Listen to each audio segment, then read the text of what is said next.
ओम निरंजनं नित्यमनन्तरूपं भक्तानुकंपाधृतविग्रहं वै ईशावतारं परमेशमिड्यं तं रामकृष्णं शिरसा नमामि।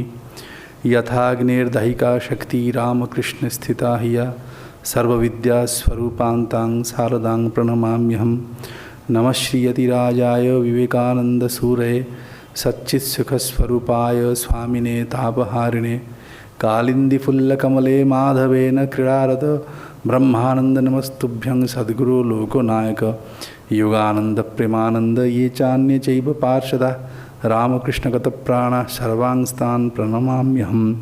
हे कृष्ण करुणा सिंधो दीनबन्धो जगत्पते गोपेश गोपिकान्त राधाकान्त नमस्तते। प्रपन्न पारिजाताय तोत्रवेत्रैकपाणे ज्ञानमुद्राय कृष्णाय गीतामृतदुहे नमः। मूकं करोति वाचालं पंगुं लंघयते गिरिं यत्कृपातमहं वन्दे परमानन्दमाधवम्।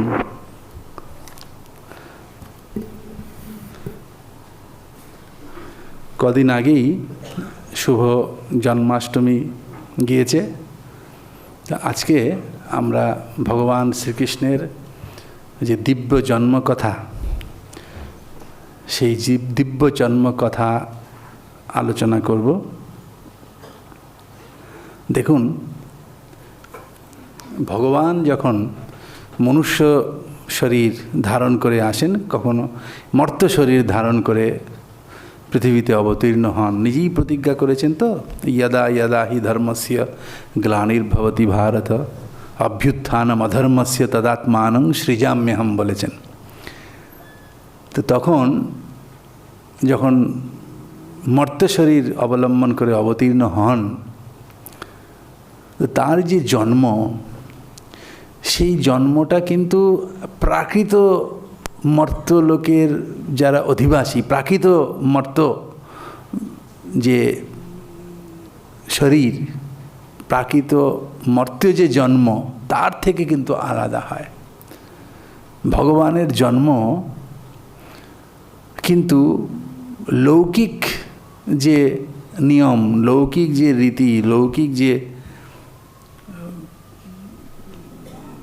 রীতি পদ্ধতি আমরা দেখি জন্মে, একজন শিশু যেমন জন্মায়, এটা আর বিস্তৃত করে বলবার দরকার নেই।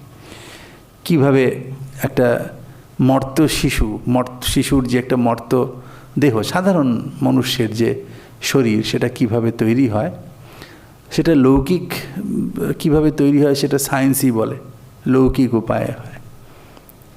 কিন্তু ভগবানের যে জন্ম, সায়েন্স যাই বলুক, সায়েন্স একটা ব্যাখ্যা দেবে, বিজ্ঞান কিন্তু ভক্তের যে অনুভূতি, সেটা সেই অনুযায়ী হয়তো কথা নাও বলতে পারে বিজ্ঞান। কিন্তু ভক্তের দৃষ্টিতে, আমাদের শাস্ত্রের দৃষ্টিতে, ভাগবত পুরাণের দৃষ্টিতে ভগবানের জন্ম কিন্তু অলৌকিক, দিব্য। ভগবান নিজেই বলেছেন, জন্ম কর্ম চমে দিব্যম, গীতাতে বলেছেন যে আমার জন্ম এবং কর্ম দুটোই দিব্য। তার মানেই হচ্ছে মর্ত্য ব্যক্তির জন্ম বা কর্মের সঙ্গে তার জন্ম বা কর্মের কোনো তুলনা করা যায় না। তার জন্ম এবং কর্ম দুটোই অলৌকিক, দিব্য। দিব্য মানেই হচ্ছে তার এই যে জন্ম, সেই জন্ম কোনোরূপ দোষাপহত নয়। তার কারণ হচ্ছে ভগবান যে শরীর নেন, শরীর ধারণ করেন, সেই শরীর কিন্তু কর্মফলজনিত নয়। গীতাতেই এসব কথাগুলি আছে, তাই না? সম্ভবাম্য আত্মমায়া, তিনি মায়াধীশ, আমরা মায়ার অধীন। সাধারণ জীবের জন্ম কিভাবে হয়? মায়ার বশবর্তী হয়ে হয়, তাই না? এবং তার কর্মফল বশত হয়। কিন্তু ভগবানের জন্ম তার স্বেচ্ছাতে হয়। ভগবানের যে শরীর পরিগ্রহ, তার স্বেচ্ছায়, তার তো কোনো কর্ম নেই। তিনি তো নিত্য মুক্ত। মানে মুক্ত তাকে বলাই যায় না, মুক্ত বললেই মনে হবে যেন কোনো সময় বন্ধন হয়েছিল, তা তো নয়। তার বন্ধনই নেই, তাহলে তার জন্ম কর্মফল থেকে কি করে হবে? সেটা তার ইচ্ছাতে হয়। তো ফলে আমাদের সাধারণের যে জন্ম তার থেকে সেই জন্ম কিন্তু আলাদা। তো সেই ভগবানের যে দিব্য জন্ম এবং কর্ম, সেগুলো যদি কোনো মর্তবাসী আলোচনা করে, কেউ যদি বলেন, কেউ যদি শোনে, তাতে পরম মঙ্গল হয়। তো আজকে শ্রীমদ্ ভাগবতের 10ম স্কন্ধে শ্রী ভগবানের যে জন্ম কথা আছে সেটা আলোচনা করব। কিন্তু একটা কথা, যে ভগবানের জন্ম কথা আপনারা সবাই জানেন, ভাগবত নিয়ে অনেক কত কথা আপনারা শুনেছেন, আছে, বইও পড়েছেন, সব জায়গাতেই এসব নিয়ে আলোচনা আছে। কিন্তু আমি কয়েকটা বিশেষ জায়গাগুলো উল্লেখ করব, যেগুলো ভাগবতটা না পাঠ করলে কত কথার মধ্যে সাধারণত এগুলো বলা হয় না। যারা ভাগবতটা পাঠ পড়বেন কোনো টিকাশয়ে সহ, তারাই শুধু জানবেন। এমনি সাধারণভাবে আমরা কথা কাহিনী জানি, শ্রীকৃষ্ণের জন্ম কথা ইত্যাদিতে আছে, কিন্তু তার ভেতরে কতগুলো সূক্ষ্ম সূক্ষ্ম জায়গা রয়ে গিয়েছে, যেগুলো ভাগবতটা যদি মূল ধরে কেউ পড়েন, সেই জায়গাগুলো যদি দেখেন, সেই টিকা টিপ্পণীগুলো যদি দেখেন, তাহলে সেইখানে এসবের উত্তর আছে। স্বাভাবিকভাবে শ্রীকৃষ্ণের জন্মকথা আপনারা সবাই জানেন, আমিও সেগুলো বলবো, কিন্তু সেইগুলোই নয়। আমার লক্ষ্য যে কতগুলো জায়গা আছে যেগুলো সত্যিই আলোচনার বিষয়। তো সেগুলো সাধারণত বইটা না পড়লে আপনারা বুঝতে পারবেন না। সেই জায়গাগুলো আমি তুলে ধরবো। নাহলে ভগবানের জন্মকথা যেটা আছে সেটা 1 ঘন্টার সময়ের মধ্যে বলা তো সম্ভব নয়, কেউই সেটা বলতে পারবেন না। কিন্তু সাধারণভাবে যে কতগুলো আমরা কথা শুনে থাকি, ভাগবত পড়লে দেখবেন তার সঙ্গে কিছু কিছু ভেদ আছে মূল ভাগবতের সঙ্গে। সেগুলো সব ক্ষেত্রে মেলে না, নাও মিলতেই পারে। তার কারণ হচ্ছে আপনার রামের যেসব কথা মূল রামায়ণের সঙ্গে দেখবেন কৃত্তিবাসের রামায়ণের অনেক ফারাক আছে, তাই না? তো কত কথায় অনেক রকম সবভাবে হয়, কিন্তু আমরা এখানে ভাগবত পাঠ করছি, তো ভাগবত ধরে আলোচনা করব। তো যাই হোক, আর কথা না বাড়িয়ে, যে আপনারা তো জানেন এই ভাগবত শুকদেব পরীক্ষিতকে বলছেন। তো সব কিছু এর আগে যে আমাদের পুরাণের যা যা লক্ষণ, মানে পুরাণে সমস্ত বিভিন্ন নৃপবংশের কথা বলা থাকবে, বলা হবে, তো এখানে শুকদেব সেগুলো সমস্তই বলেছেন। এবং এই যে বংশ পরম্পরা, এই যে সূর্য বংশ, চন্দ্র বংশ, এদের সবার কথাটা তো বলেছেন। তো রাজা বলছেন, মানে রাজা বলতে পরীক্ষিত, তখন শুকদেবকে বলছেন যে এ সবই তো শুনলাম, আপনি সবই বর্ণনা করেছেন, কিন্তু এবার আমাকে শ্রীকৃষ্ণের জন্মকথা, তার চরিত্রের কথাই আমাকে বলুন। সবার শেষে এটা শুনতে চাইছেন উনি। বলছেন যে যদোশ্চ ধর্মশীলস্য নিতরাং মুনিসত্তম তত্রাং সেনাবতীর্ণস্য বিষ্ণুর বীর্যানি সংসনঃ। যে অংশেন অবতীর্ণস্য, অংশরূপে যিনি জন্মগ্রহণ করেছেন বিষ্ণু, কোথায়? না যদুবংশে, মানে কৃষ্ণের কথা বলছেন, অংশরূপে অবতীর্ণ হয়েছেন। তো তার কথা এবার আমাকে বলুন। এইখানে দেখুন একটা জায়গা, এই ভাগবতী আছে কৃষ্ণস্তু ভগবান স্বয়ং অপরে ধ্বংস সম্পূর্ণা, কৃষ্ণস্তু ভগবান স্বয়ং। যত অবতার আছেন তারা সমস্ত মৎস্য কুর্ম, এরা সব অংশ সম্পূর্ণ, শ্রী ভগবানের আংশিক প্রকাশ, কিন্তু সাক্ষাৎ ভগবান স্বয়ং পরিপূর্ণরূপে কৃষ্ণরূপে জন্মগ্রহণ করেছে। তো এই ভাগবত পড়লে দেখবেন, এখানেই শুধু নয়, এরপরে আরও কয়েকটা জায়গায় শ্রীকৃষ্ণের জন্ম কথা বলতে গিয়ে বারবারই যেসব কথাগুলো বলছেন এই ভাগবতেই কিন্তু পরে আছে, কৃষ্ণ ভগবান স্বয়ং। কিন্তু এখানে দেখুন, এখানে কি বললেন, এর আক্ষরিক মানে দাঁড়াবে যে অংশেন অবতীর্ণস্য, তিনি অংশরূপে অবতীর্ণ হয়েছেন। তাহলে দুটো কথার মধ্যে বিরোধ হচ্ছে না? এই জায়গাগুলো বলবো আর কি। নাহলে আপনারা কৃষ্ণের জন্মকথা তো জানেনই, আমিও সেসব বলবোই, শুধুই তাত্ত্বিক কথা বলবো না। কিন্তু এই জায়গাগুলো আপনারা চিন্তা করবেন, যে এইখানে বললেন যে অংশেন অবতীর্ণস্য, তারপরে আবার ওখানে বলেছেন কি, শ্রীধরাচার্য টিকাতে এটা খুব ভালো করে খেয়াল করেছেন। তিনি এর একটা উত্তর দিয়েছেন টিকাতে, বলছেন যে অংশেন অবতীর্ণস্য, এই যে এখানটাতে এটা কে বলছেন? পরীক্ষিত বলছেন যে অংশরূপে তিনি অবতীর্ণ হয়েছেন, তার কথা আমাকে বলুন। তা এখন এই অংশেন মানে কি? তারা তো পরে যে বলেছেন যে ভগবান স্বয়ং আবির্ভূত হয়েছে, এর টিকাতে বলেছেন অংশেনেতি প্রতীত্যভিপ্রায়েণ উক্তম। মানে এটা তাত্ত্বিক কথা না, এটা তো জনমেজ এই পরীক্ষিত বলছেন, মানে প্রতীত্যভিপ্রায়েণ, সাধারণ লোকের কথা অনুসারে। এইটা সিদ্ধান্ত নয়, এটা তো ভাগবত একটা ঘটনা, কথা, কাহিনী। পরীক্ষিত বলছেন যে সেই অংশরূপে অবতীর্ণ যে ভগবান, তার কথা বলুন। অংশরূপে অবতীর্ণ কি হিসেবে? না লোকে যেমন বলে অংশরূপে অবতীর্ণ হয়েছেন, সাধারণ লোক তো সেটা বুঝতে পারেন না। সাধারণ লোকে ভগবান অবতীর্ণ হয়েছেন, তিনি পূর্ণরূপে হয়েছেন, এই রামকৃষ্ণ পরমহংসদেব বলেছেন না, অবতার লীলা বিশ্বাস করা খুব কঠিন। তার কারণ এইটুকু একটা শরীরের মধ্যে যিনি সমস্ত জগতের নিয়ন্তা, সমস্ত জগৎ যার মধ্যে বাস করেন, যিনি জগন নিবাস, সমস্ত জগতের নিবাসস্থল, বিরাট পুরুষ, যিনি সমস্ত কিছু সৃষ্টি করেছেন, তিনি এই এক রক্ত মাংসের এই এক শরীরে তিনি আবির্ভূত হয়েছেন, এটা বিশ্বাস করা খুব কঠিন, বিশ্বাস হয় না সহজে। ভগবানের কৃপা না থাকলে এটা কেউ বিশ্বাস করতে পারবে না। পরমহংসদেবের যে জীবনী তাতে দেখুন কে বিশ্বাস করতে পেরেছেন। বারবার বলছেন গিরিশের বিশ্বাস, কি বিশ্বাস বলছেন, আমাকে তোমার কি মনে হয়? তো গিরিশ ঘোষ বলছেন যে ব্রহ্মা বিষ্ণু মহেশ্বর যার ইহত্যা করতে পারেন না, তার সম্বন্ধে আমি কি বলি। কিন্তু এই কথা সবাই কি বলতে পেরেছিলেন? সবাই তো পাননি বলতে, তাই না? যে ডাক্তার ওনার চিকিৎসা করে বলছে, না বাবু, তোমাকে এইসব অবতার বলে আমার মানতে ইচ্ছে হয় না। কত লোক তো সেই সময় ছিলেন, অনেক জ্ঞানী গুণী ছিলেন, কজন বুঝতে পেরেছেন যে ইনি ভগবান পূর্ণরূপে? কাজে পূর্ণরূপে অবতীর্ণ, অংশরূপেই অবতীর্ণ, সেটাই লোকে বিশ্বাস করতে চায়। পূর্ণরূপে অবতীর্ণ, সেই জন্যে এটা লোকে বলে তাই বলেছেন। মানে এই জায়গাগুলোতে পড়তে গেলে সন্দেহ হবে আপনার, যেখানে অংশরূপে অবতীর্ণ বলছেন আর আসলে যে তো তিনি পূর্ণরূপে বলছেন না। এটা সুখদেব তো বলছেন না, জিজ্ঞেস করছেন কে?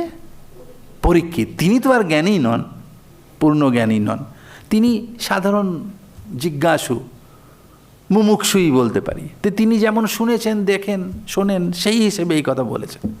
তো তার উত্তর, সেটার ব্যাখ্যাতে শ্রীধরাচার্য এটা লিখলেন। এতেই ক্ষান্ত হয়ে গেল না, এরপরে আমরা দেখব সুখদেবের মুখ থেকেও এই কথা আছে যে অংশরূপে অবতীর্ণ, কিন্তু তার অর্থ কিন্তু তা নয়, কিন্তু শ্লোকটার মধ্যে তা আছে, অনেক জায়গাতে আছে। সেই জন্য শ্রীধরাচার্যকে অনেক পরিশ্রম করতে হয়েছে যে ইনি এই সুখদেবী বলবেন যে তিনি ভগবান স্বয়ং, এটা তো না হয় ইনি বলেছেন বলে কাটিয়ে দিলেন, কিন্তু এর পরে আমরা দেখব সুখদেব নিজেও বলেছেন, তবে সেটার মানে অন্যরকম, মানে ওই পূর্ণতে গিয়েই ঠেকবে কীভাবে সেটা বলেছেন। আচ্ছা, যাই হোক, তিনি এই কথা বললেন যে আমাকে সেই কথা বলো। তা এটা শুনে সুখদেব খুব খুশি হলেন, বলে বাহ, তুমি এটা শুনতে চাইলে? সম্যক ব্যবসিতা বুদ্ধিস্তব রাজর্ষি সত্যম, তোমার বুদ্ধিটা সত্যিই খুব মানে সুন্দর প্রশ্ন করেছো, খুব সুন্দর বুদ্ধি, ব্যবস্থিত বুদ্ধি হয়েছে তুমি। বাসুদেব কথায়াংতে ইয়জ্জাতা নৈষ্ঠিকী রতি, নৈষ্ঠিক রতি বাসুদেব কথা, মানে ভগবানের কথা, ভগবানের জন্মকথা, মানে শ্রীকৃষ্ণের জন্মকথা শুনতে যে তোমার রতি হয়েছে, ইচ্ছা হয়েছে, এটা খুব ভালো কথা, তাই না? এই যে নামে রুচি, তারপরে ভগবানের কথা প্রসঙ্গ করতে যাদের ভালো লাগে, তার বুঝতে হবে তার ভেতরে ভক্তি এসেছে, ভক্তি আসলেই এটা হয়, তাই না?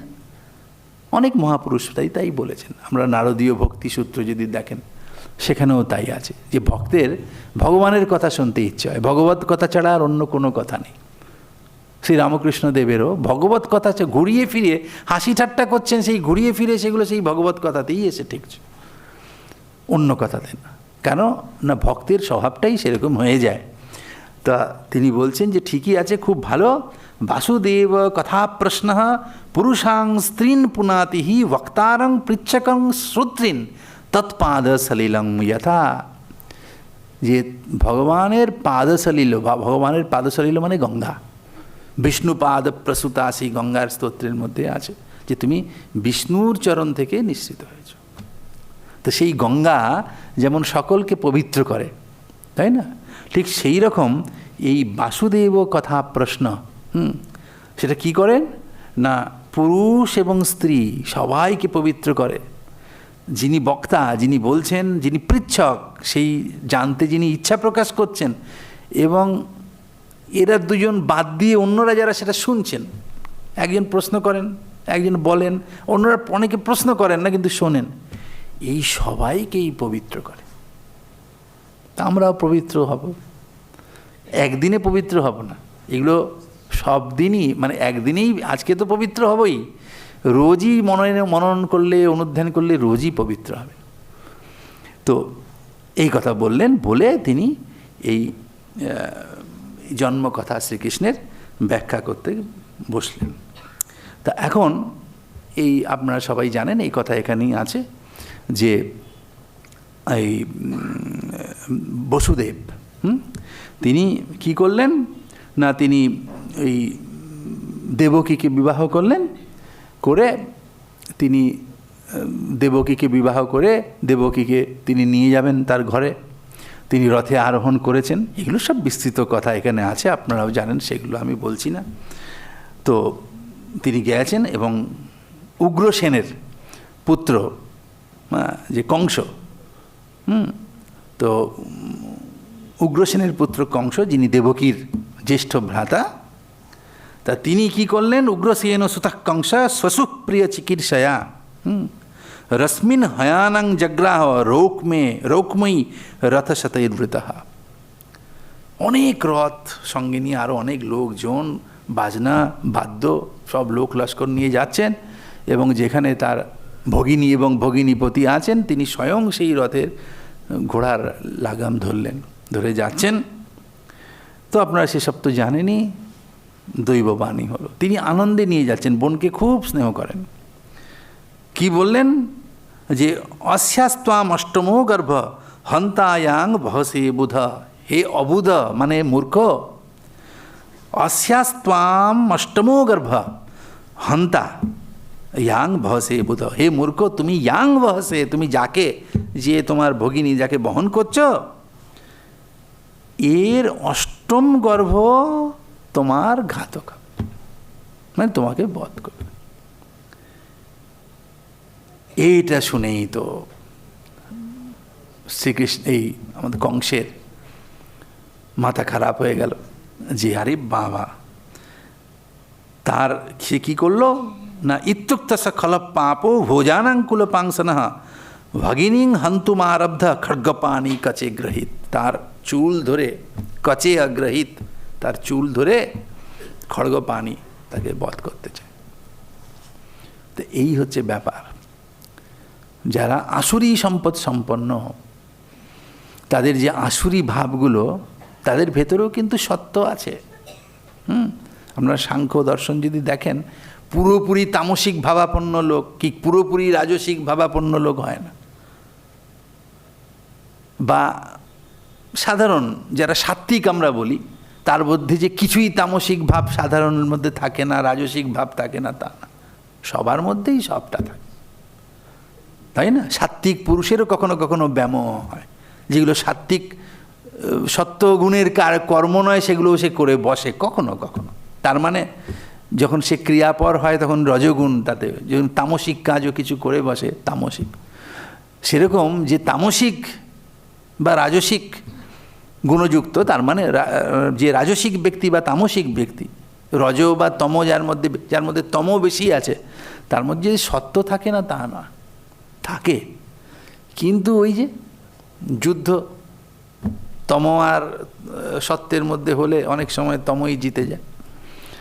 তো স্বাভাবিকভাবে তার কংসের ভেতরেও কিন্তু দয়া আছে, মায়া আছে, সব আছে, আমরা দেখতেও পাবো, এই বর্ণনার মধ্যে করেছেন, সবই আছে। বোনকে খুব ভালোবাসেন এগুলো ঠিক তামসিক ভাবের লক্ষণ সবসময় আসবে না, কিন্তু যখনই সে শুনল যে তার ঘাতক হবে তখনই তার ভেতরে সে বধ করতে চায়।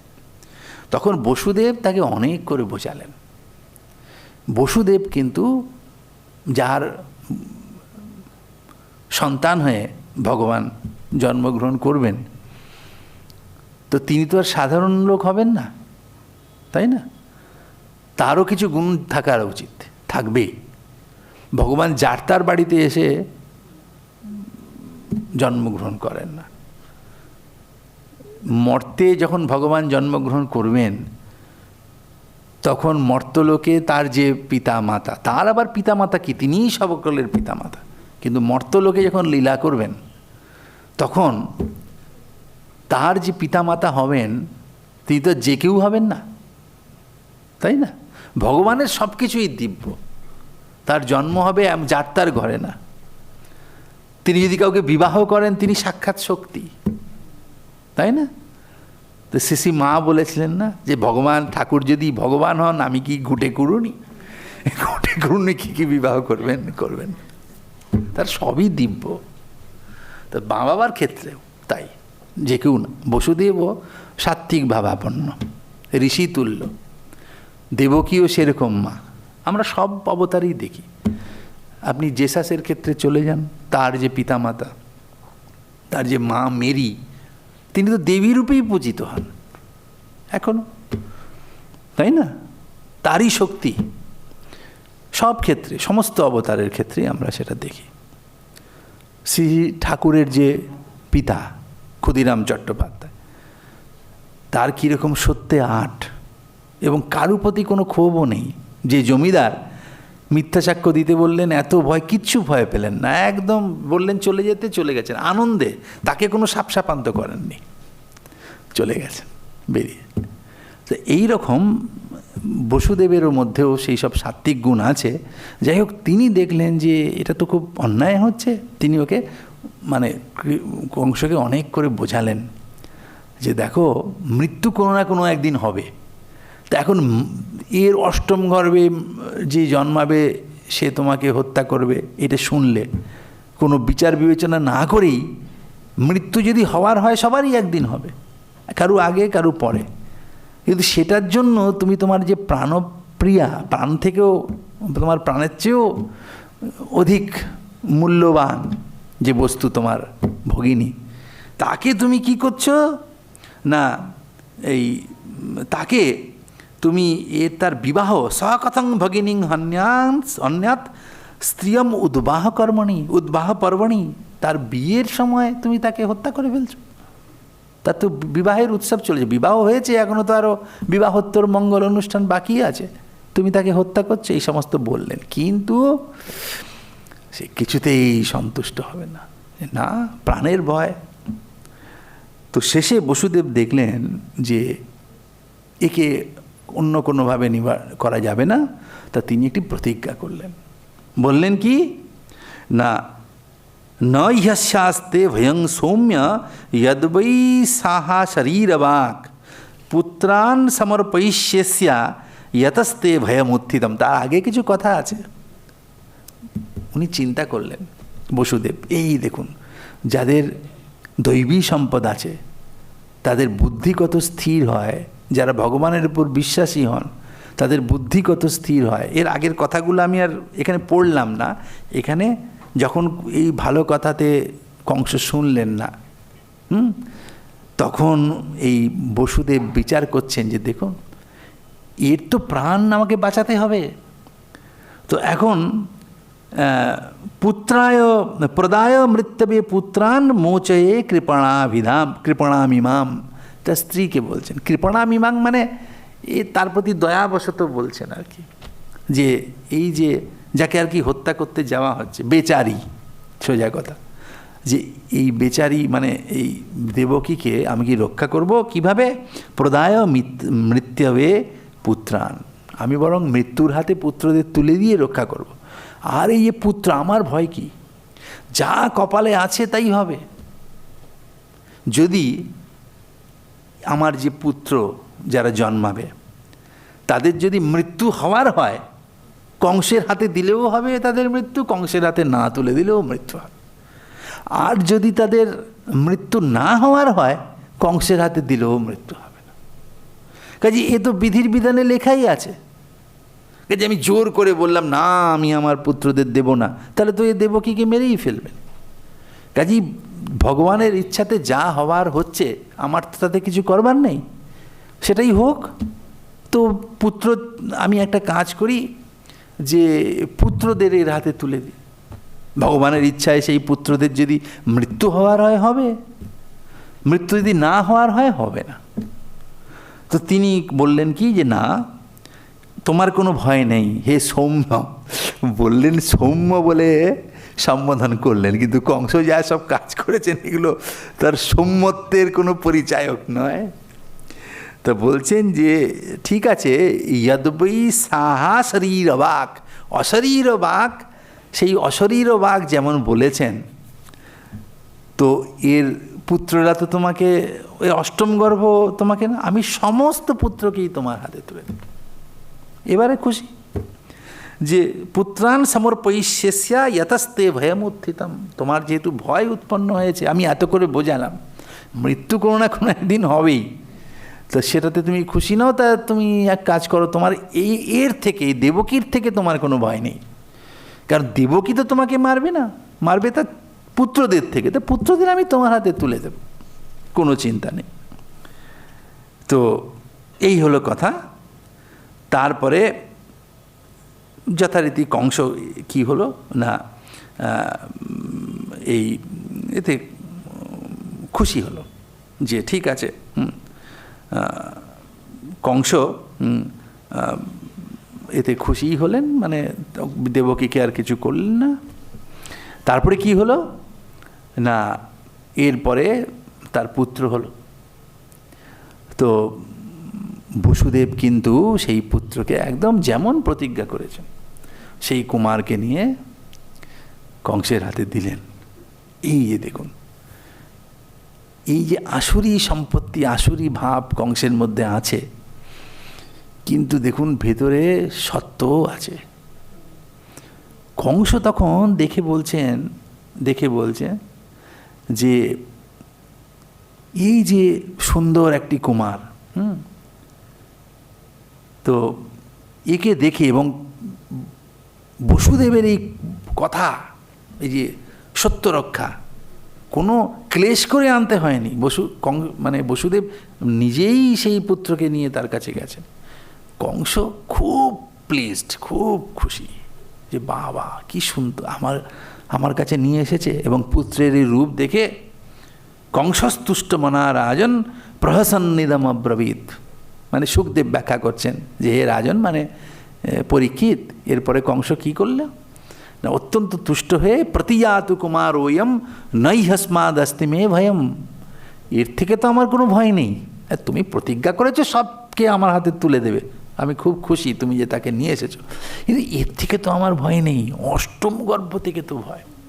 হ্যাঁ, তো প্রতিয়াতু কুমার ওয়ম, এই কুমার ফিরে যাক, তোমার কাছে চলে যাক। কিন্তু সেই সময় নারদ এসেছেন, এসে বললেন যে দেখো এই দেবতারা কি করতে চায় না, ভূমের ভাড়ায় মারানাং দৈত্যানাঞ্চ বধোদ্যমম, এই দৈত্যদের বধের উদ্যোগ কিন্তু দেবতারা করবেন। এবং এই যে যত নন্দ প্রভৃতি ব্রজে যত আছে এরা সবাই দেবতার রূপ, এবং দেবতাদের সঙ্গে অসুরদের একটা বিশাল দ্বন্দ্ব, এদের কথাবার্তায় কখনো বিশ্বাস করো না। কখন কোন ছল হয়, কি করে না করে, এরা সব সময় তোমাদের বধ করতেই চায়। কাজে এদের প্রতি কোনো দয়া তোমার দেখাবার দরকার নেই, এদের প্রতি কোনো দয়া দেখিও না। কিন্তু এখানে কোথাও এই যে এই মানে কৌশল কি, যে তুমি যাকে অষ্টম মনে করছো সে অষ্টম না হয়ে এদিক থেকে, এই রকম গণনার কথা কিন্তু এখানে লেখা নেই। এখানে যেটা লেখা আছে যে বলছেন যে দেখো, মানে আমরা যেটা শুনি আর কি, সবাই বলেন তো যে বলেছেন যে দেখো তুমি কি করে বুঝছো কোনটা অষ্টম গর্ভ। এই এদিক ওদিক থেকে গুণে তুমি যাকে সপ্তম ভাবছো সেও অষ্টম হতে পারে, যাকে ষষ্ঠ ভাবছো সেও অষ্টম হতে পারে। এইটা কোথাও আমরা এখানে পাচ্ছি না। এখানে শুধু এইটুকুই পাচ্ছি, এই জায়গাগুলো এখানে শুধু এইটুকুই পাচ্ছি যে বললেন যে দেখো এরা সবাই দেবতারই অংশ, কে যে দেবতা নয়, প্রায় দেবতা, এবং এদের স্বাভাবিক বৈরী আছে, মানে বৈর আছে, বৈরিতা আছে। কাজে এরা সবসময় দৈত্যদের বদোদ্যম করেন। কাজে এদেরকে কখনো বিশ্বাস করবেন না, এর ভেতরে কোনো ছল থাকতে পারে। সেই ছলটা এরকম হতে পারে, কিন্তু সেইটা এখানে স্পষ্ট লেখা নেই। তো এইটা শুনে তো আবার তার সাত্ত্বিক গুণ সব চাপা পড়ে গেল। আবার খুব রেগে টেগে গিয়ে দেবকী বসুদেব দুজনকে একদম কারাগৃহে আটকে রেখে, এবং তার পিতাকেও কারাগৃহে আটকে রেখে দিয়ে সে নিজেই সব শাসন করতে শুরু করলেন। এই তো তখন কি হলো না, এই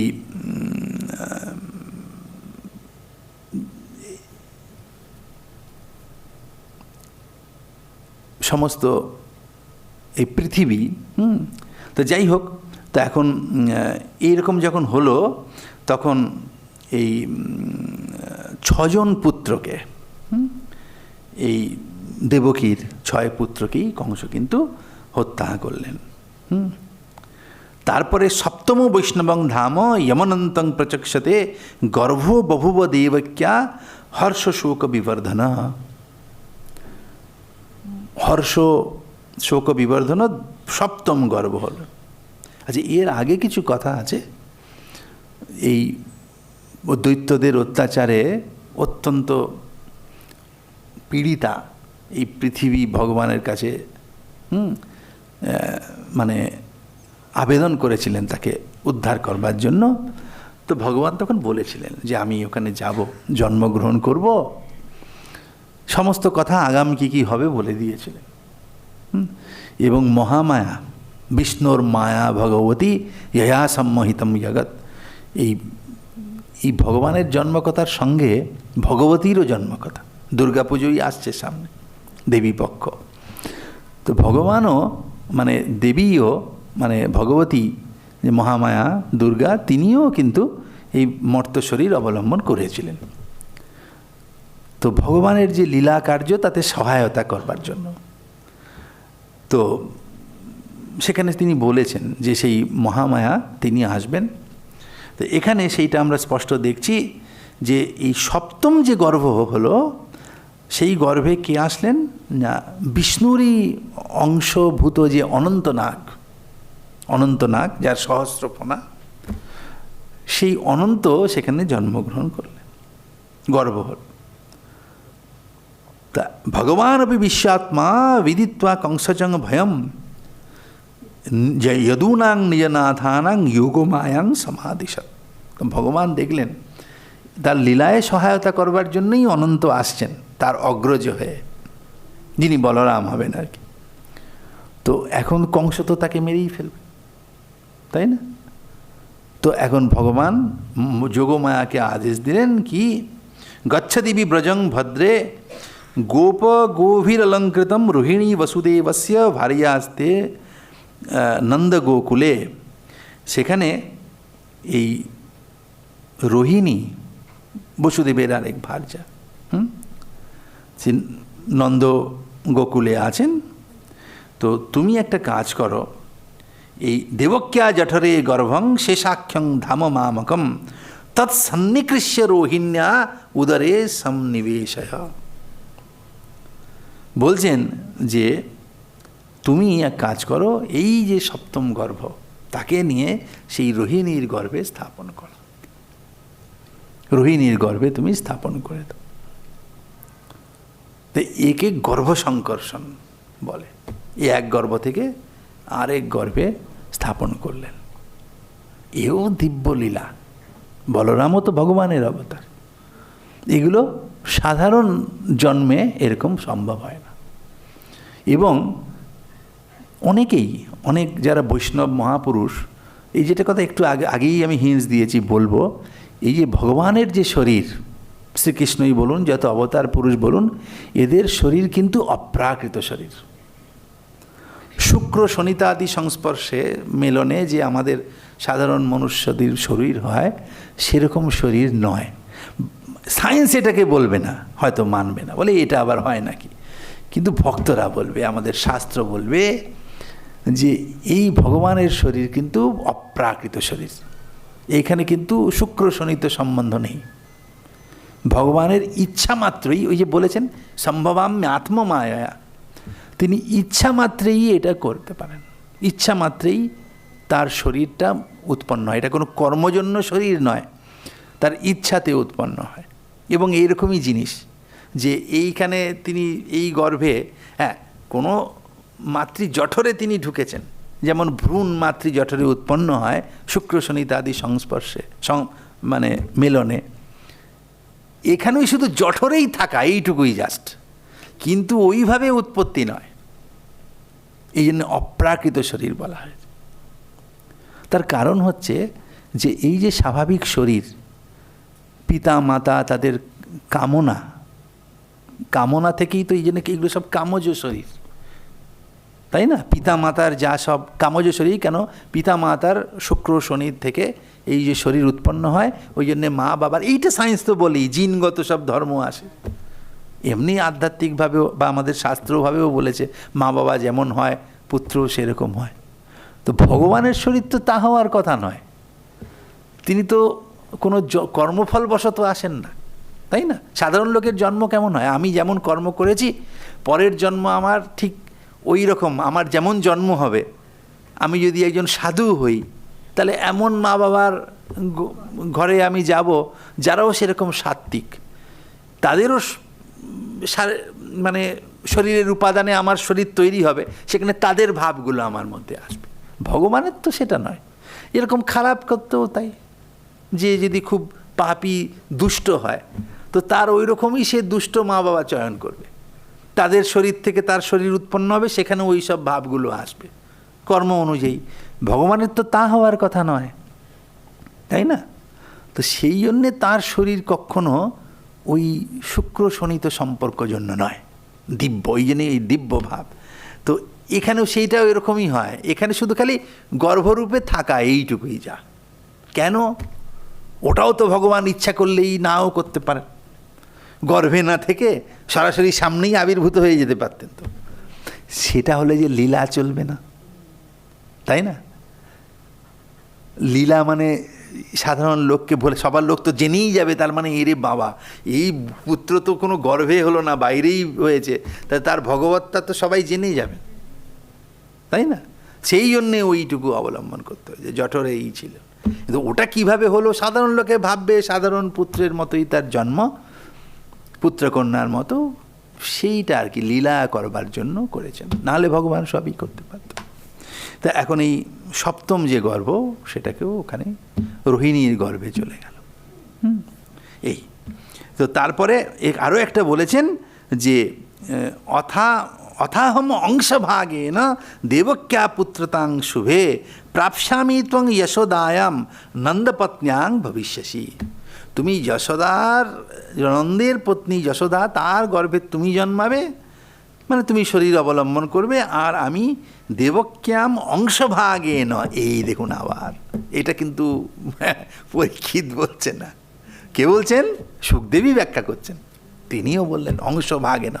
তাহলে সেই আবার বিরোধ ওখানের সঙ্গে, যে তিনি অংশ কি করে হলেন, তিনি তো পূর্ণ। এর জন্য এতটা লিখেছেন শ্রীধরাচার্য ব্যাখ্যা করবার জন্য, এইটাকে লিখেছেন। এখানে অংশ ভাগেন মানে কি, অনেক কথা বলেছেন সংস্কৃতে, তো অনেক যদ্বা করে অন্তত অনেকগুলো ব্যাখ্যা এখানে দিয়েছেন। এখানে তিনি আসলে এই অংশ ভাগেন এর মানেই উনি করে দিয়েছেন পরিপূর্ণ ভাবেন। বলি এটা আবার কি করে বললো? অংশ ভাবেন বলেছেন, তার মানে পূর্ণরূপেণ হলো কি করে হয়? সংস্কৃত ভাষা তো, মানে তার অনেক রকম সমাস ব্যুৎপত্তি করলে পরে সেই জায়গাগুলো দাঁড়ায় গিয়ে, তো এতগুলো এখানে বলবার মানে শুধু এইটুকু ধরিয়ে দিলাম আপনাদের, যে এখানে অনেক সময় মনে হবে দুটোর মধ্যে কোনো মিল নেই। ওখানে বলছেন স্বয়ং, এখানে বলছেন অংশ, এখানে না দুটোর মধ্যে একটা সাযুজ্য করেছেন। তো সেখানে এই শ্রীধরাচার্য উনি অনেক গুলো মানে এর ব্যাখ্যা দিয়েছেন। অংশভাগেন মানে কি, এর মধ্যে একটা, দুটো, তিনটে, চারটে, পাঁচটা, ছটা, প্রায় ছখানা এর ব্যাখ্যা দিয়েছেন। যে অংশভাগেন মানে পূর্ণরূপেণ, এটা প্রমাণ করতে উনি 6 রকম ব্যাখ্যা এখানটাতে দিয়েছেন। তার মধ্যে একটা যেটা সবার বুঝবার মতো সেটা বলছি, বাকিটা বললে বাকিগুলো আর বলা যাবে না, সময় চলে যাবে বলে, তো যেটা সবাই চট করে বুঝতে পারবেন। তো বলছেন যে এখানে অংশভাগেন মানে কি, তার একটা ব্যাখ্যা দিয়েছেন, যে যেটা লাস্ট ব্যাখ্যা সেটাই বলছি, যে 6টার মধ্যে যেটা লাস্ট বলেছেন সেটাই অনেকটা বেশি সবাই বুঝতে পারবেন বলে ওটাকেই লাস্টে, যেটাতে সরস হয়, যেটাতে বেশি যুক্তিগ্রাহ্য হয় বলে মনে হয়, সেটা অনেক সময় শেষে বলেন। তো এখানে ইয়াদবা করে অনেক বলেছেন, লাস্টে একটা বলেছেন ইয়াদবা অংশভাগেন, তো বলছেন অংশৈঃ জ্ঞান বলাদিভির ভজনম অনুবর্তনম ভক্তেষু যস্য। ভাগ মানে ভজনম, মানে ভক্তেষু যস্য তেন। এখানে অংশভাগেন মানে তিনি অর্ধেক অংশ নিয়ে জন্মেছেন এই অংশ না। অংশভাগেন মানে কি,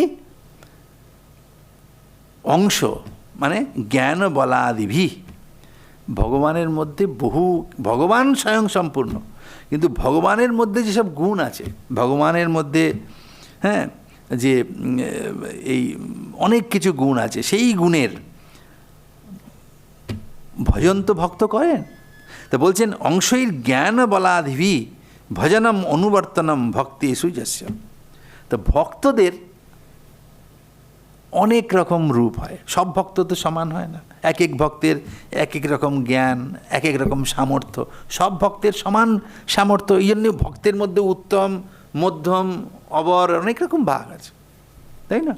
তো এক একজন ভক্ত ভগবানকে বিভিন্নভাবে দেখে। কাজেই অংশৈঃ অনুবর্তনম ভজনম ভক্তেষু যস্য, মানে অংশই মানে অংশের দ্বারা, জ্ঞান বল ইত্যাদির দ্বারা, বা ভগবানের মধ্যেও তার যে অনন্ত জ্ঞান, অসীম বল, এগুলো আছে। কোনো ভক্ত তার গুণের, ভগবানের গুণের কোনো একটা গুণকে করেন, মানে একটা অংশভূত একটা গুণের স্তুতি করছেন, আরেক ভক্ত আরেকটা গুণের স্তুতি করছেন।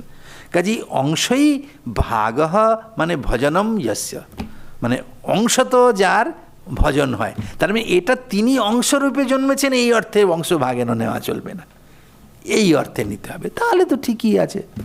এটার দ্বারা তিনি যে স্বয়ং সম্পূর্ণ, এর কোনো বিরোধ হলো না, বোঝা গেল? মানেটা অন্যরকমভাবে ব্যাখ্যা করেছেন শ্রীধর, আরও অনেক ব্যাখ্যাগুলো দিয়েছেন। এই জন্য বললাম না যে আমরা ভাগবতে দেখছি কৃষ্ণস্তু ভগবান স্বয়ং, কিন্তু অনেক জায়গায় শুকদেব এই অংশভাগের জন্য মনে হবে যেন কথার মধ্যে বিরোধ আছে, তা নেই, এটা আছে। এখানেই শেষ হয়ে গেল না, আবার এক জায়গায় অংশভাগেনও বলেছে, সেখানে আবার আরেক রকম ব্যাখ্যা করতে হয়েছে শ্রীধরাচার্যকে। তার কারণ হচ্ছে ওই মূলটার সঙ্গে সঙ্গতি দেখাবার জন্য। তো এটা তো বললেন যে এই বলরামের কথা বলা হয়েছে, তাকে রামও বলা হবে, তিনি লোকরমনাথ, তিনি রামেতি লোকরমনাথ বলম বলবদুচ্ছয়াত, তার অত্যন্ত বলশালী তিনি হবেন।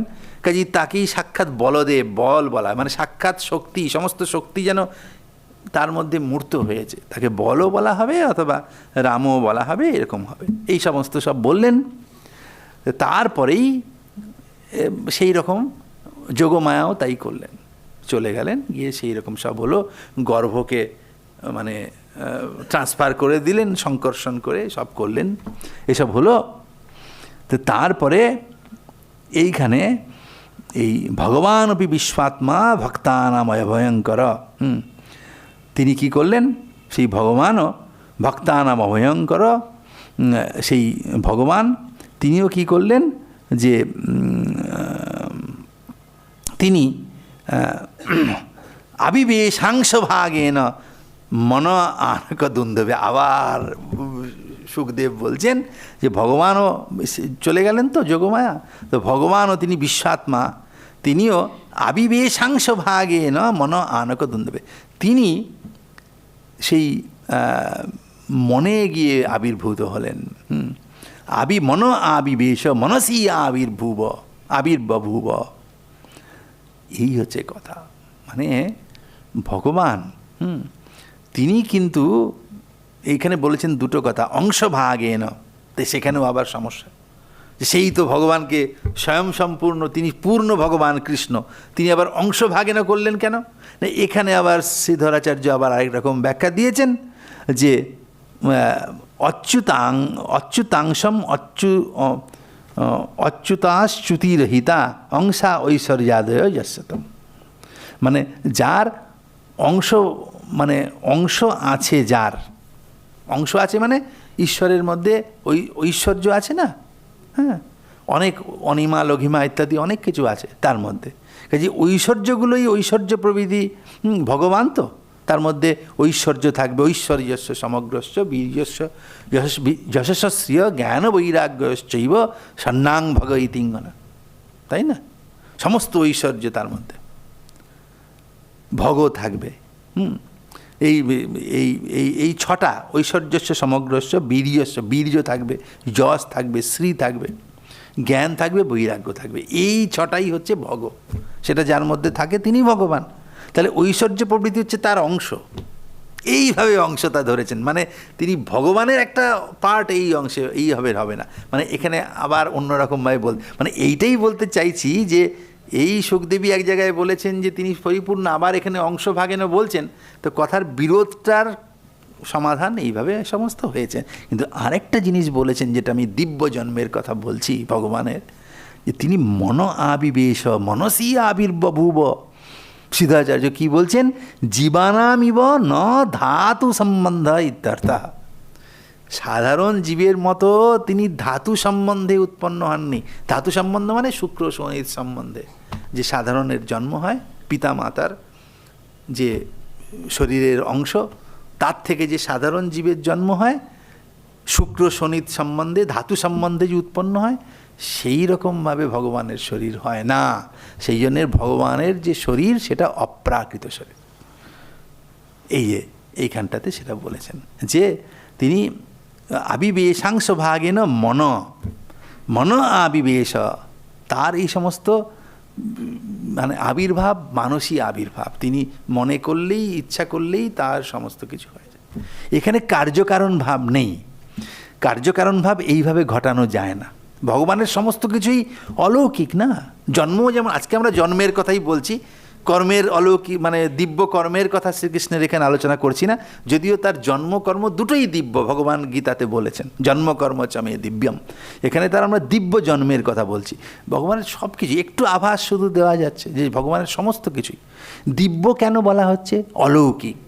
মানে কি, লৌকিক নিয়মের গণ্ডির মধ্যে নেই। লৌকিক জন্ম এরকম শুক্র শনির সম্বন্ধে হয়, কিন্তু ভগবানের জন্ম সেরকমভাবে হবে না। কারণ ভগবানের যা কার্য, তার যে জন্ম, সেখানে লৌকিক কার্যকারণ ভাব চলে না। একটা কাপড় কি করে হবে বলুন তো? আপনি কোনো যদি জাদু মায়া না করেন, কাপড় বানাতে গেলে আপনার কি লাগবে? সুতো লাগবে, তন্তু দিয়ে তো পট হবে, তাই না? আমি যদি একটা ভালো তাঁতি হই, আপনি আমার বাড়িতে এলেন, যে খুব সুন্দর একটা কাপড় আমি বুনেছি, আপনি যদি বলেন এটা কী করে করেন, আমার সিদ্ধি, আমার কিছু চেষ্টা করতে হয়নি, কোনো তুরি তন্তু এসব কিচ্ছু লাগেনি, আমি ইচ্ছা করলাম কাপড় হয়ে গেল। আপনি বলেন আহা কী ভালো কথা, এমনি এমনি হয়ে গেল। এমনি হবে কখনো? নিশ্চয়ই কার্যকারণ লাগবে। তো বলে আমি না সুতো টুতো কিচ্ছু লাগেনি, আমি ইচ্ছে করলাম কাপড় হয়ে গেল। সাধারণ মানুষের এসব হবে না, সেখানে কার্যকারণ লাগবে। কিন্তু ভগবানের তা হয় না। তার কারণ আপনার মহাভারতে যান, সেখানে কর্মের দিকতে দেখুন। দ্রৌপদী সেই কৃষ্ণকে যখন ডাকছেন, তখন ভগবানের ইচ্ছায় তার কাপড় এসে গেল। তো সেখানে কি ভগবান তাড়াতাড়ি, তিনিও তো রাজা ছিলেন, এই তাড়াতাড়ি একটা তাঁত যন্ত্র নিয়ে আমি খাটাখট করে বুনে তো আর কাপড় দেননি। যে মায়া দিয়ে নিজেকে আবৃত রেখে একবারে কাপড় সাপ্লাই দিলেন চট করে বুনে, তা নয়, ইচ্ছা মাত্রই হয়েছে। ওই জন্য একটা কথা আছে, অপেক্ষিতং যদুনন্দনেন না অপেক্ষিতা তত্র সহায় শক্তি পাঞ্চাল বালাঞ্চল দীর্ঘিকায়াং ন তত্র তন্তুর ন চ তন্তুবায়। বলছেন যে অপেক্ষিতম যদুনন্দনেন, যদুনন্দন, যে যদুনন্দন যেটা আমার ইচ্ছা করেন, যেটা যদি মানে ভগবান কৃষ্ণ, সেটা তিনি যা চেষ্টা করেন, যিনি যা করতে চান সেখানে সহায় শক্তি, মানে এই যে সাধারণ যে মানে লৌকিক যে সমস্ত সাধন উপায়, সেগুলোর কোনো অপেক্ষা থাকে না। যেমন পাঞ্চাল বালাঞ্চল দীর্ঘিকায়াং, পাঞ্চাল বালা মানে দ্রৌপদী, তার অঞ্চল দীর্ঘিকায়াং, তার যে আঁচলটাকে বড় করলেন, ন তত্র তন্তুর নত তন্তু, সেখানে কোনো তন্তুবায়ও ছিল না, তন্তুও ছিল না, ঈশ্বরের ইচ্ছা মাত্রই সব। তাকে হাত দিয়ে সমস্ত করতে হয় না, তো ইচ্ছাতে ওখানে তার কর্মের কথা জন্মেও তাই। এখানে বলছেন তিনি মনে করলেন, ব্যাস হলো, সেই রকম হলো। তা এখন যখন সেখানে ভগবান আবির্ভূত হলেন, তার তো দিব্য রূপ, শরীরের কান্তি, আপনারা দেখবেন রামের জন্ম কথা যদি পড়ে থাকেন, তারপরে অন্যদেরও কথা, আমার চন্দ্রামণি দেবীর, রামকৃষ্ণদেবের যে জন্মের আবির্ভাবের, আমরা লৌকিক দৃষ্টিতে জন্ম বলি, তো তার আবির্ভাবের পূর্বে তার শরীরের যে দিব্য কান্তি একটা হয়েছিল, সব বর্ণনার মধ্যে পাবেন। তো দেখে সাধারণ, অতি সাধারণ মানুষও একটা ভাবে যে এটা কি অদ্ভুত, যেন কেন একটা বিলক্ষণ লাগছে। তো সেরকম সেটা কংসেরও দৃষ্টি এড়ায়নি। কংস তাং বীক্ষ কংস প্রভয়াজিতান্তরাং বিরোচয়ন্তিং ভবনং শুচিস্মিতাম আহৈষ মে প্রাণহরো হরির গুহাং ধ্রুবংসিত জন্মপুরেয়মিদৃশী, বলে নিশ্চয়ই সেই যে হরি যে আমাকে বধ করবে সেই গুহায় ঢুকে গেছে, মানে এই দেবকীর গুহায় প্রবেশ করেছে, এইখানেই আমি তাকে খতম করব, যে আমাকে যে হত্যা করবে। তো তারও মনে হয়েছিল যে এই যে রূপ দেখে দেবকীর, এইসব থেকে মনে হয়েছিল। এবং ভগবানের যে জন্মের দিব্যতা দেখুন, তখন সেই ব্রহ্মা ভবশ্চ তত্রিত্য মুনিভীর নারদাদিভি দেবৈ সানুচরৈ সাকম গির্ভির বিষণময়ীডয়ন, সমস্ত ব্রহ্মা ভব মানে শিব, এরা অন্য মুনিরা, তারা সব এসে ভগবানের স্তুতি করলেন। আপনারা দেখবেন জেসাসের এতে সব দেবদূতরা এসে হাজির হয়েছেন যখন তিনি জন্মগ্রহণ করছেন। রামকৃষ্ণদেবের এতেও দেখবেন যে তার মা বাবার সব দেবতাদের দর্শন হতো। দেবতাদের দর্শন মানে দেবতারা আসলে সেই ভগবানকে দেখতে আসতেন, তাই না? তার ভেতরে আছেন। সে চন্দ্রামণি দেবী বলছেন না যে একটা কি লালমুখ দেবতারে এসে দুটি পান্তা খেয়ে যাও, রৌদ্রে মুখ লাল হয়ে গিয়েছে বলছেন। তা পরে বলছেন যে একটা হাসে চড়া দেবতাদের, আরে এ তো ব্রহ্মা সাক্ষাৎ, উনি তো অতটা পড়েননি, জানেন না, কেন এসেছেন সেই ভগবানকে দেখতে। তো এইগুলো সব দিব্যতা, মানে আমাদের জন্মের থেকে আলাদা, এই কথাগুলো বলছেন। তো এরপরে এই দেবতারা এলেন, এসে নানা সব স্তব স্তুতি করলেন। তারপরে সেই সময় এসে উপস্থিত হলো যখন তিনি জন্মগ্রহণ করলেন। হ্যাঁ, তো তখন সেই উপযুক্ত কাল, অথ সর্বগুণোপেত কাল পরম শোভন, পরম শোভন যে সময়, মানে যেখানটাতে এখানে সব আছে যে শান্ত সময়, যেখানে গ্রহ নক্ষত্ররা সব অনুকূল রয়েছে, একদম, এবং আরও প্রকৃতি, যখন জন্মগ্রহণ ভগবান জন্মাচ্ছেন তখন প্রকৃতির মধ্যে একটা যেন আনন্দের হিল্লোল বয়ে যাচ্ছে, প্রকৃতির মধ্যে একটা যেন আনন্দ লহরী বয়ে যাচ্ছে। সেই প্রকৃতির বর্ণনা আছে যে নদ্য প্রসন্ন সলীলা হ্রদা জলরুহশ্রিয়, সেই হ্রদে সব পদ্ম ফুটেছে এবং সমস্ত নদীতে একদম প্রসন্ন জল, মানে স্বচ্ছ জল। এইগুলো হচ্ছে যে এই শুভ সময়ের সংকেত, শুভ শকুনও বলে একে, যে শুভ সময়ের সংকেত। আমাদের জীবনেও হয় না, বলা হয় যে এইগুলো ঘটলে মনে হবে যেন একটা ভালো সময় আসছে। তো ভগবান আবির্ভূত হচ্ছেন, সেই জন্যে প্রকৃতির মধ্যেও তার একটা শুধু খালি অন্তর্জগৎ বহির্জগৎ, আসলে এর দুটোই তাই। ভেতরেও যেমন একটা মানে আমরা পরিবর্তন লক্ষ্য করি, বাইরেও তাই, ভেতরেও প্রসন্নতা, বাইরেও তাই, সব জায়গাতে। তার কারণ অন্তর বহির যে আমরা ভাবছি সবই তো ভগবানেরই অংশ। জীব যদি ভাগবত দর্শন বা বৈষ্ণব দর্শনের দৃষ্টিতে দেখেন, তাহলে এই সমস্ত জগৎ যত জীব তারা তো ভগবানেরই শক্তি, তাই না? তো সেই জন্যে তার একটা এফেক্ট বোঝাই যাবে, প্রভাব বোঝাই যাবে। তো এই সময় যখন সেই জন্মগ্রহণ করলেন তিনি দেবকীর কারাগারে, এই কংসের কারাগারে, নিশীথে তম উদ্ভূতে জায়মানে জনার্দনে দেবক্যাং দেবরূপিণ্যাং বিষ্ণু সর্বগুহাশয় আবিরাসিদ যথা প্রাচ্যাং দিশিন্দুরিব পুষ্কলহ। তো বলছেন যে এই তম অন্ধকারে, নিশীথে তম উদ্ভূতে, রাত্রিকালে যখন অন্ধকারে চারিদিক ছেয়ে গেল, তখন সেই দেবকীতে, এবং দেবকী কি, তিনিও দেবরূপিণী। ভগবান যেখানে জন্মগ্রহণ করবেন তো তার মধ্যেও তো দৈবী গুণ থাকতে হবে, দৈব সত্তা থাকতে হবে, তা নাহলে তো দেবতা ভগবান তো আর যেখানে সেখানে জন্মগ্রহণ করবেন না। তো তিনিও দেবরূপিণী, তাতে ভগবান বিষ্ণু তিনি আবির্ভূত হলেন এবং তার বর্ণনা দিয়েছেন। তমদ্ভূতং বালকম অম্বুজেক্ষণম চতুর্ভুজম শঙ্খ শঙ্খ গদার युधायुधम শিবৎস লক্ষ্মং গলশোভিকৌস্তুভং পীতাম্বরম সান্দ্র পয়োদ সৌভগম। হ্যাঁ, যে এই 4 হাত সেই বালক সেই রূপে কিন্তু দর্শন দিয়েছেন আগে, চতুর্ভুজ বালক, সেই রূপে দর্শন দিয়েছেন। তিনি পীতাম্বর পরিধান করে আছেন এবং তার গলায় কৌস্তুভমণি, এই রূপে তিনি আবির্ভূত হলেন। হ্যাঁ, এটি তার জন্ম হলো। তো এবং এটা দেখে সেই বসুদেব গদগদ হলেন, হয়ে তাকে সমস্ত বলছেন যে তুমি ভগবান, তুমি কি করেছো যে এই সমস্ত বিশ্ব তিনি সৃষ্টি করেছেন এবং তার ভেতরেও তিনি অনুপ্রবিষ্ট হয়েছেন। তো তাকে সমস্ত অনেক বন্দনা করলেন। তো বন্দনা করবার পরে সেই ভগবান নিজে তাকে বলছেন যে দেখো, তুমি অনেক আগে, বলছেন তমেব পূর্বসর্গে ভূ পৃষ্ণি স্বয়ং ভুবে সতি তদায়ম সুতপা নাম প্রজাপতি অকলমশ। তার বলছেন যে এই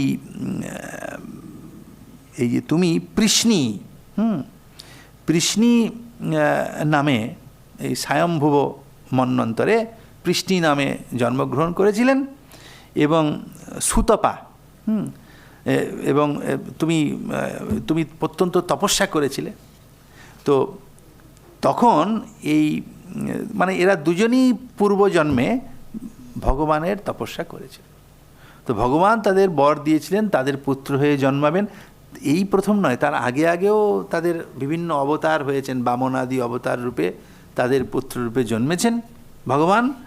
এবং এখানেও বলছেন যে জাতো ভূয়স্তয়োরেব সত্যং মে ব্যাহৃতম সতি এতদ্বাং দর্শিতম রূপং পাকজন্ম স্মরণায় ওই। বলছেন যে এই যে তোমাদের সামনে আমি তোমাদের পুত্র হয়ে আমি জন্মালাম এবং আমার এই রূপটাও দেখালাম, কেন না প্রাকজন্ম স্মরণায় মে। বলছেন যে আমার আগের যে জন্ম এখন তোমরা স্মরণ করতে পারবে, মানে ওদের স্মরণ করালেন যে তোমরাই সেই ছিলে, দেখো আমি জন্মগ্রহণ করেছিলাম। তো বলছেন যে এরপরে কি না ইউবাং মাং বলছে নান্যথা মদ্ভবং জ্ঞানং মর্তলিঙ্গে না যায়তে। বলছেন আমি যদি না জানিয়ে দিই তাহলে এই যে মর্তলিঙ্গ মানে মর্ত শরীর যে ধারণ করেছো তুমি, এই শরীর দিয়ে তুমি আমার এই দিব্য যে জন্ম সেটা তুমি জানতে পারবে না, তাই না? ভগবানের যে দিব্য সত্তা সেটা জানতে গেলে ভগবানের কৃপা দরকার। অর্জুনকে যখন বিশ্বরূপ দেখালেন তখন কি বললেন যে তুমি এই যে অনেনৈব স্বচক্ষুষা, তোমার এই যে নিজের চোখ, এইটা দিয়ে তুমি দেখতে পারবে না। দিব্যম দাদামি তে চক্ষু পশ্যমে রূপম ঐশ্বরম, আমি তোমাকে দিব্য চক্ষু দিচ্ছি, তুমি আমার ঐশ্বরিক যে রূপ সেটা তুমি দর্শন করো, এইটা বলেছিলেন। তো এখানেও সেইটাই বললেন যে তিনি দয়া করে সেটা জানালেন। ইউবাং মাং পুত্র ভাবেন ব্রহ্মভাবেন চাসকৃত চিন্তয়ন্তু কৃতস্নেহ ইয়াস্যেথে মদ্গতিম পরাম। এইটাই যে তোমরা আমাকে পুত্রভাবে এবং ব্রহ্মভাবে দুটোই থাকবে তোমাদের, যে আমি যে ব্রহ্মভাবে না মানে ভগবত ভাবে না এবং পুত্র ভাবে না, আমাকে যে স্নেহ করবে, আমার কথা চিন্তা করবে, এর দ্বারাই তোমরা আমার গতি প্রাপ্ত হবে। আমার কাছেই আসবে। তো এই সমস্ত বললেন, বলে তারপরেই যে ইত্যুক্ত ত্বাসিত হরিস্তুষ্ণিং ভগবান, তিনি চুপ করলেন এবং পিতৃ সম্পশ্বত সদ্য বভুব প্রাকৃত শিশু, তাদের সামনেই প্রাকৃত শিশু হয়ে গেলেন, সাধারণ শিশুর মতো তিনি হয়ে গেলেন, প্রাকৃত শিশুর রূপ তিনি ধারণ করলেন। এবং তারপরেই এদিকে যোগমায়াও সেখানে জন্মগ্রহণ করেছেন। এবং এরপরের বর্ণনাগুলো আপনারা সব জানেন যে এরপরে সমস্ত দ্বারগুলো বন্ধ ছিল, বসুদেব সেই কৃষ্ণকে নিয়ে যাচ্ছেন, এই দ্বারগুলো যেন সব আপনি সব খুলে গেল এবং তিনি সেই এবং এই সময় ববর্ষ পর্জন্য উপাংশু গর্জিত শেষন্নগা দ্বারি নিবারয়ত ফনই, সেই বৃষ্টি হচ্ছে, শেষ নাগ যেন ফনা ধরলেন, তার মধ্যে গেলেন এবং তিনি গিয়ে কি করলেন না তিনি ওই এতে গেলেন, মানে নন্দগৃহে গেলেন। সুতং যশোদা শয়নে নিধায় তৎসুতাম উপাদায় পুনর্গৃহানগাত দেবক্যা শয়নে ন্যস্য বসুদেবথ দ্বারিকাম। তা বলছেন যে তিনি কি করলেন, যে সেই সুতম যশোদা শয়নে নিধায়, যশোদার কাছে নিজের পুত্রকে রেখে তৎসুতাম মানে যে মহামায়া জন্মগ্রহণ করেছেন তাকে নিয়ে তিনি পুনরায় আবার ফিরে আসলেন। তা এখন যে এরপরে তো কথা যে এই সমস্ত শিশুর জন্ম হয়েছে, তারপরে মহামায়ার যে লীলা, তো মহামায়ার এতেই সমস্ত ঘুমিয়েছিলেন, মায়ার দ্বারা সব আবৃত ছিল। তো তারপরেই এই তোমার জন্ম হয়েছে কন্যার।